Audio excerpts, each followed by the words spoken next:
എന്താണ് ഇന്നത്തെ ബ്രേക്കിംഗ് വാർത്ത? ദേശാഭിമാനി വാരാന്ത പതിപ്പ് എഡിറ്റർ ശ്രീ KR അജയനെ ആ സ്ഥാനത്ത് നിന്ന് നീക്കം ചെയ്തു എന്നുള്ളത് വളരെ പ്രധാനപ്പെട്ട വാർത്തയാണ്. ആ വാർത്ത എവിടെ നിൽക്കട്ടെ, ഏതാണ് ശരി?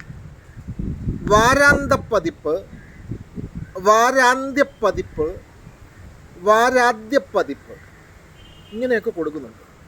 ഏതാണ് ശരി? നിങ്ങളുടെ അഭിപ്രായം എന്താണ്? ഭാഷ നന്നായി കൈകാര്യം ചെയ്യുന്നവർ പലവിധ ന്യായങ്ങൾ പറയുന്നുണ്ട്. അതിൽ പ്രമുഖ മലയാള പത്രങ്ങൾ ഉപയോഗിക്കുന്നത് എങ്ങനെയെന്ന് ഒന്ന് പരിശോധിച്ചിട്ട് അതിലേക്ക് വരാം. ഈ വിവാദമുണ്ടായ ദേശാഭിമാനിയുടെ സൺഡേ പതിപ്പ് മൺഡേയിലാണ് ഇറങ്ങിയത് കേട്ടോ. അപ്പോൾ മൺഡേയിൽ ഇറങ്ങിയ വാരാന്ത പതിപ്പിൻ്റെ പേര് വാരാന്ത പതിപ്പ് എന്നാണ് കേട്ടോ. അതാ വായിക്കാമല്ലോ, ഇങ്ങനെ വാരാന്ത പതിപ്പ്. വാരാന്ത പതിപ്പ് എന്നാണ് ദേശാഭിമാനി ഉപയോഗിക്കുന്നത്, വാരാന്ത പതിപ്പ്. PS അച്യുതാനന്ദൻ്റെ അനുസ്മരണ ലേഖനം അതിലുണ്ട്. കള്ളൻ വിജയൻ എന്നൊരു നാടക നിരൂപണം അതിലുണ്ടായിരുന്നു, അതുകൊണ്ടാണ് സൺഡേ ഒഴിവാക്കിയതെന്നൊക്കെ പറയുന്നു. അത് വേറെ കാര്യം. അപ്പോൾ ഈ വാരാന്ത പതിപ്പ് എന്നതാണോ ശരി, വാരാന്ത്യമാണോ ശരി, വാരാദ്യമാണോ ശരി എന്നുള്ളതാണ് നമ്മുടെ വിഷയം.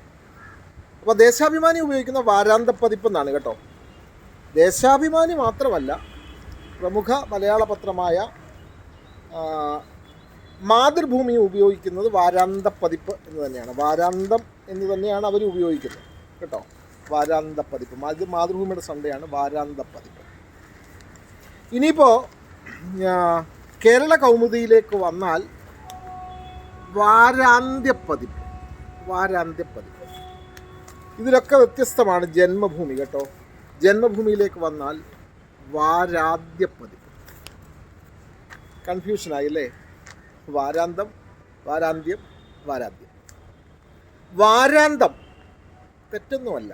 നാടകാന്തം കവിത്വം എന്നൊരു വാക്കുണ്ടല്ലോ.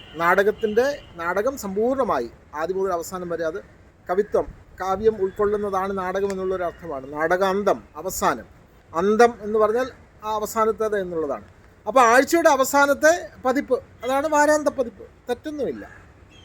മറ്റൊന്ന് വാരാന്ത്യ പതിപ്പ്, അതൊട്ടും തെറ്റല്ല. ആ വാരത്തിൻ്റെ അവസാനത്തെ പതിപ്പ്, അന്ത്യം, ഏറ്റവും അവസാനത്തെ പതിപ്പ് എന്നുള്ളതാണ് വാരാന്ത്യ പതിപ്പ്. വാരാദ്യ പതിപ്പോ ഒരു കുഴപ്പമില്ല. വാരത്തിൻ്റെ ആദ്യമാണ് ഞായറാഴ്ച. ഞായറാഴ്ച ഇറങ്ങുന്ന പതിപ്പ് വാരാദ്യ പതിപ്പ്, ആദ്യത്തെ പതിപ്പ്, സ്പെഷ്യൽ പതിപ്പ്. അപ്പോൾ വാരാന്തം, വാരാന്ത്യം, വാരാദ്യം ഇത് മൂന്നും ശരിയാണ് കേട്ടോ. അത് പറയുന്നവർക്ക് ഈ പ്രമുഖ പത്രങ്ങൾ ഒരിക്കലും തെറ്റായ വാക്കുകൾ ഒരിക്കലും അവർ ഉപയോഗിക്കില്ല. അവർ ഭാഷാ പണ്ഡിതരോടും വളരെ പരിണിതപ്രജ്ഞരായ, കൃത്യമായി മലയാളം അത് കൃത്യമായി അത് വ്യാഖ്യാനിച്ച് മാത്രമേ അവരൊരു വാക്ക് ഉപയോഗിക്കുകയുള്ളൂ. അതുകൊണ്ട് മലയാള പത്രങ്ങൾക്ക് തെറ്റുപറ്റില്ല. അപ്പോൾ ഈ മൂന്ന് വാക്കുകളും ശരിയാണ് എന്നാണ് എൻ്റെ പരിമിതമായ അറിവിൽ എനിക്ക് ബോധ്യപ്പെട്ട കാര്യം. ഇനിയും ഇതിനെ ഖണ്ഡിക്കാൻ നിങ്ങൾക്ക് വ്യക്തമായ, അല്ലെങ്കിൽ ഇത് കൃത്യമായി അറിയാവുന്ന ആളുകളുണ്ടെങ്കിൽ ഒന്ന് കമൻറ്റ് ചെയ്യുക. അറിയാവുന്നതുപോലെ ഞാൻ മറുപടിയും നൽകാം കേട്ടോ. ഓക്കെ.